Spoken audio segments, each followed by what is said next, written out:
complain that we don't have, then we get, and now we tear down those that are getting what we said we don't have. So we're going to fix a problem, then help a fucking problem become fixed by being a part of the solution and not the problem. When you are down and you attack those that are now becoming a part of the solution, you're the fucking problem.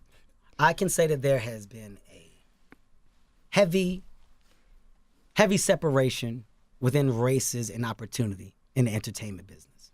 I can say all the complaints that have been given over the past are not only correct, but worthy of the attention that they got. Mm-hmm. Okay? Within all the movements, within all the conversation, within we need more. Mm-hmm. You goddamn right. I get it. I was a person that was told movies can't translate overseas with black leads in comedy. I was told that to my face. I begged for those opportunities. I pushed for them. I got them.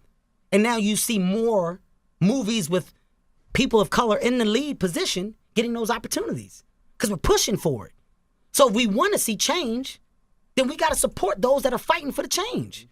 What's up, guys? Rivera here, the absolute best LGBTQ comedian in the world. If we want to see change, we've got to support those that are fighting for the change. Truer words have never been spoken, Mr. Kevin Hart. And I'm going to tell you guys, I am 100% on Kevin Hart's side in this, if you guys want to check this out. And I don't really think it's so much about sides. So I say sides, but it's just I'm really in support of what he's saying. If you guys want to check it out, I'll put the link down below in the description so you guys can watch the full interview that Kevin Hart did on The Breakfast Club. He was with Tiffany Haddish, and they were there to promote Night School is the name of the movie. September 28th is when it comes out, and I'm definitely going to be there for Night School. I'm supportive of Kevin Hart, and I'm supportive of Tiffany Haddish because of not only Kevin Hart, I don't know personally. Tiffany Haddish, as I said the other day, I've seen her, know her struggle. We're not besties on any stretch, but definitely we know each other as comics, and I support everything it is that they're saying right now and everything that it is they're pushing for. Like when it comes to Kevin Hart, he has provided so many opportunities for comics that I know personally and that a lot of people, it's not like I'm in an exclusive club when I say that. Comics in general with his Heart of the City have been affected and helped by that. Like my friend Cody Woods is coming up on an episode, which Cody would be outside of what you would think Kevin Hart would want to help because Cody is a white guy. Cody's white and he's from the Bay Area and he plays a lot of black rooms, but it's like, Kevin Hart is actually putting a lot of comics on. So when he says that he's doing a lot to help comics, he really is. And when it comes to people of color, yeah, he's helping a lot of people of color while he's doing it. But he's not being completely one-sided, completely biased, and it's only about people of color, which is something I really stand for because it's like, I don't think a lot of white people get it. Or some white people really don't get it. When a lot of us are fighting for a chance to be seen and heard from within different marginalized communities, especially people of color, we're not saying that white people shouldn't have a spot or a space or a say or be involved anymore. What we're saying is the number of white people compared to the number of people of color that were allowed to be on any one project were completely disproportionate. Like if you look at the way things worked, a lot of times it was just a bunch of white people and then you were allowed to have the token, and that's where the token came from. You know, it was the token black person or token Latino or the token Indian person. You know, there was always like a token, but it wasn't like we could be the driving force in anything. In more recent years, that's changed, but this is like that part, like when you have a loose tooth, you know, when you're a kid and you have a loose tooth. Hopefully as an adult you ain't having loose teeth, but you know, if you are, maybe time to slow down on the mess. But let's not get distracted. To me, like this, what's happening right now with people of color in entertainment is sort of like when you were a kid and you had a loose tooth. And, you know, like there was the wiggle, wiggle, wiggle. And then at some point, you just had to either tie it to a string and slam the door if you were old school, or you just had to yank it. And that's just what has to happen. And that's the point we're at. So it's a very exciting time to me to be a person of color in the entertainment industry. And even an exciting time to be a person just from any marginalized community, because things are really opening up for us. And I think it's important for us to have these conversations. So while there's, a tendency or maybe let's just use the word tendency for people to be mad at Katt Williams, I really do appreciate Katt Williams for starting the conversation. The other day, I was annoyed with Katt Williams, and do I think he started it in the best way? No. Did I think he needed to call people ugly and say that, women wouldn't talk to them in Lenox Mall and that kind of stuff? No, I don't think that was productive, but whatever it took to get us to this point in the conversation is something that I'm very thankful for. And a lot of people would say, well, Ty, you're not black. Why do you have so many feelings about this? Because I am still a person of color, and it is people of color in general that have had to deal with this. And I think in a lot of cases, and I've been a part of it too, I'm not going to pretend that I've never been a part of like separating black and Hispanic, black and Latino, however you identify.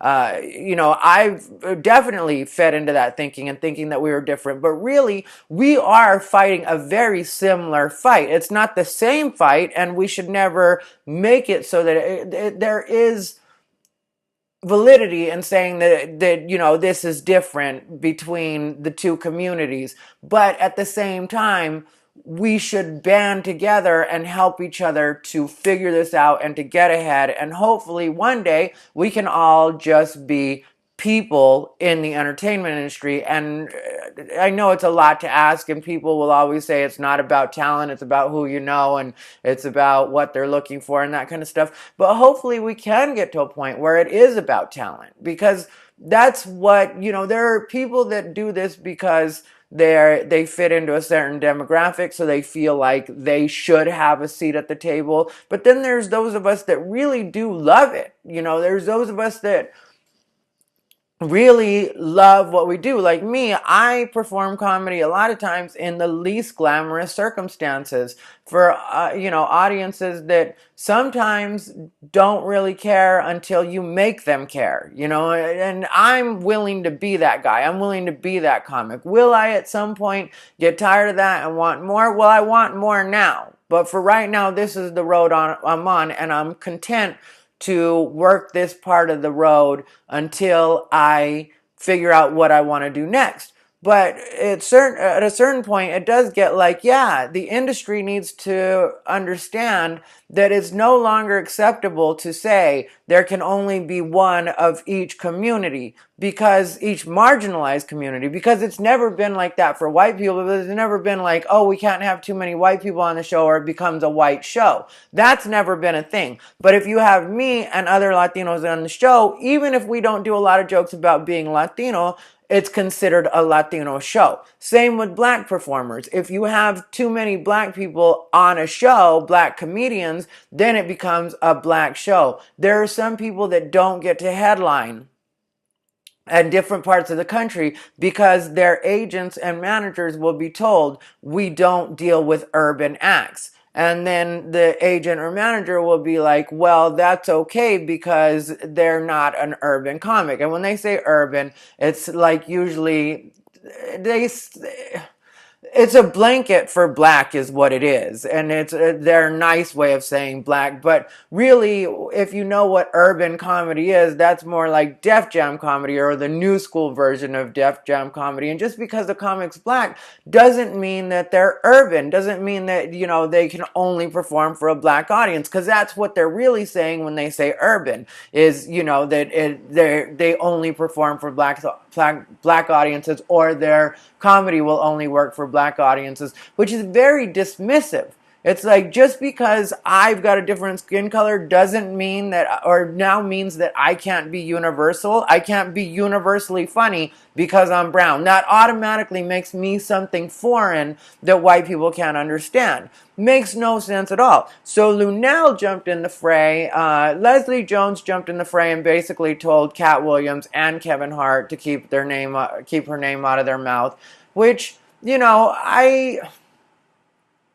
I've had my own personal run-in with Leslie Jones, and one day maybe I'll talk about it, but I don't really want to focus on that for this particular part. One thing that bothers me about Leslie Jones in this situation is she, in her statement, basically says she could pull all of their cards or both of their cards as far as Katt Williams and Kevin Hart, and like expose them for not helping women out enough when, you know, she was coming up or before she made it, and Kevin Hart at some point told her that she would never make it. But it's like, if you can add to the conversation, Leslie, then add to the conversation. Don't threaten people with the, like, I can pull everybody's card right now. Pull fucking cards. Snatch wigs. If there's a wig that needs to be snatched, then snatch that wig. This is the time to do it.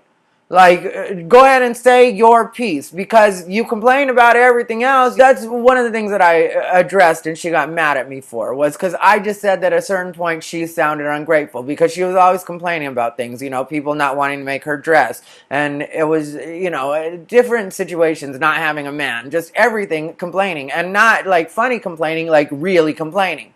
And so when she jumps into the conversation and she says, basically, shut up and do your jobs, which is something that she does say exactly in her article, at the same time, it's like, well, when you're complaining about people not wanting to make your dress, or you not being able to find a man, or all the stuff that you complain about, you're not just shutting up and doing your job, but now that people are talking about something that might actually have some substance, and you can add to it, and I know you can add to it because you know what it's like to be a woman of color in the entertainment industry, you most definitely know. So now, talk about that. Don't just talk about people needing to keep your name out of their mouth. I mean, like, technically, you're an important part of the conversation.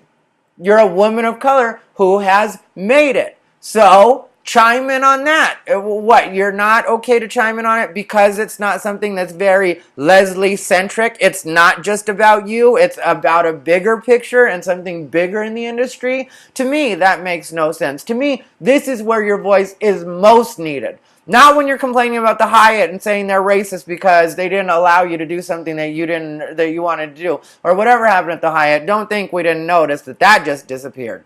Because she put out a tweet at one point saying that the Hyatt was racist, and then she didn't follow up on it. So, let's talk about something that's actually important. Let's talk about people of color within the entertainment industry and what the struggle is and what the fight is and why is there only allowed to be one. So then Lunel chimed in, and then she brought up like a movie that Nick Cannon had done. You know, she brought it up on Instagram. The post itself just said, like, you know, Tiffany Haddish, Mike Epps, Kevin Hart, Lunel, and Nick Cannon were all involved in one project, and, you know, why didn't anything ever happen to that? She says that they didn't get paid by Lionsgate, and that Nick Cannon didn't even get paid, and he had produced it or directed it.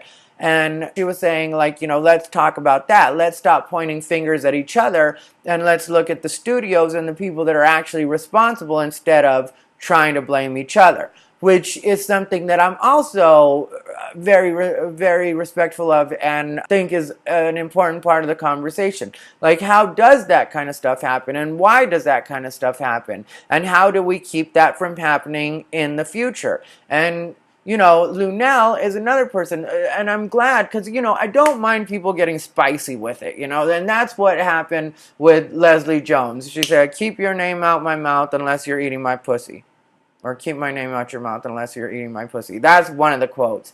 And it was a cute little quippy, you know, post that she put up. But at the same time, add to the part of the conversation that could be helpful. That's why I respected what Kevin Hart did in his Breakfast Club interview, which, like I said, I will be linking below. If you look in the description to this clip, I will be, so you can watch the full interview for yourself and see what Kevin Hart is talking about. I do appreciate that Kevin Hart didn't just attack Katt Williams.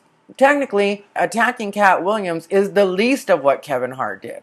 What Kevin Hart did was say, okay, let's talk about this. If you want to bring that up, I'm fine with it, but let's talk about it. Let's not just be unproductive and call people ugly and say things that weren't necessarily true, because Katt Williams has been fact checked on a lot of what he was saying. And sometimes people talk about politicians not being the most honest and how we need to keep them honest. Well, when somebody like Katt Williams is saying things that are outright not true, it's okay to be like, yeah, what you're saying is not true. Like what your comedy special grossed and, things that can easily be Googled should be called upon. Like, and people got mad about that, and they were like, because Charlemagne the God brought that up when he gave Katt Williams Donkey of the Day. Which, if you're not familiar with Donkey of the Day, catch up, go on YouTube, search Donkey of the Day, Katt Williams, and then you'll get an idea of what Charlemagne the God, who is, in my opinion, one of the best people in media right now. Charlemagne the God from the Breakfast Club in New York is one of the best people on media right now. Just like, you can get your news from him. Him and the crew, Angela Yee and DJ Envy. But he gave him Donkey of the Day, and then I saw people on World Star Hip Hop in the comments saying that Charlemagne the God had sold out and Katt Williams was just saying his piece. But it's like, yeah, it's cool to say your piece, but at the same time, don't throw in a bunch of lies, because once you throw in a bunch of lies, you lose your credibility. Because if Katt Williams had just said he had a hugely popular special, which was the Pimp Chronicles, everybody would be like, yes, that was very successful. And you are a great comic, and you do definitely sell out shows, and, you've got an audience. That's 100% true. But when you say that you sold 2.1 million tickets, or even, it's like, no, that's would put you with like Taylor Swift, Beyonce, it's just not factually correct. So at that point, you hurt your own credibility. But I will tell you guys, like I said, I think it's a great place where the conversation is going, and I hope more people will be open to it. And what people have to remember is, just because somebody doesn't necessarily agree with everything you say doesn't necessarily negate it. It just, sometimes it's like, okay, I've got a different perspective. So as people of color, I think it is okay for us to have the conversation and say, this is what I've noticed, and then another person says, this is what I've noticed, and who knows? Maybe we come to some sort of consensus, or we can help each other figure out how to get to the next place that we want to be as people of color. This even happens with LGBT, and this is where I'm going to wrap it up. Sorry to keep you guys for this long. But like with LGBTQ, a lot of times, LGBTQ plus, a lot of times people think there can only be one. Like me being the absolute best LGBTQ comedian in the world doesn't mean that there aren't other great comics, and doesn't mean that I'm the only one that should get used. And that's not the way that I use even my title. I just like to have fun with it, and comedy is a solo sport, and if you're not confident in yourself and you don't think you're funny, then why should anybody else? So I am the absolute best LGBTQ comedian in the world, and that's just something everybody has to deal with. But there are still other great comics out there that are LGBTQ, like there is Thomas Dale, who I respect very much, very, very funny comedian. There is Jen Schneider, lesbian comedian, working the road like crazy. I really respect her. She's also a really great LGBTQ comedian. There's Jeffrey J, who is a trans comedian that's really great. There's another girl that I wish I could remember right now, a trans woman. I wish I could remember her name. Also really good. So it's like, we don't have to get in these fights where it's like there can only be one, which is something that I've had happen to me personally from other LGBTQ comics. And it's like, I'm not here to take your space. I'm working my own thing. So you don't have to worry about me trying to take something from you. If you want to take Lunel's advice and look at the industry and say, hey, why are you making it so that there can only be one of us? Then do that. Most definitely do that. But don't come after me and other LGBTQ comics, and I'm not going to come after you, because it's not your fault if you get stuff. Sometimes we're not even up for the same stuff because of the way we look, because of the way we deliver, because of the jokes that we do, our content itself. There's so many reasons that we could have our own lane that we shouldn't be fighting with each other. So, like I said, very exciting time to be a person in the entertainment industry from a marginalized community. We're really getting some diversity, and let's just keep pushing, you guys, and let's keep having these conversations. I appreciate you guys so much for listening, and the people that are watching, I appreciate you so much. I hope you guys have a wonderful, wonderful, wonderful Saturday. It's time for me to head out to the Big Pine Comedy Festival, which is happening in Flagstaff, Arizona right now. I'm doing a show at 10 o'clock in the Green Room. It's a bar called the Green Room, and it's called the Glow Show. So if you guys are in the Flagstaff area, happen to be looking for something to do tonight, that's what's going on there. Thank you guys for listening. Ty Rivera, the absolute best LGBTQ comedian in the world. Mwah!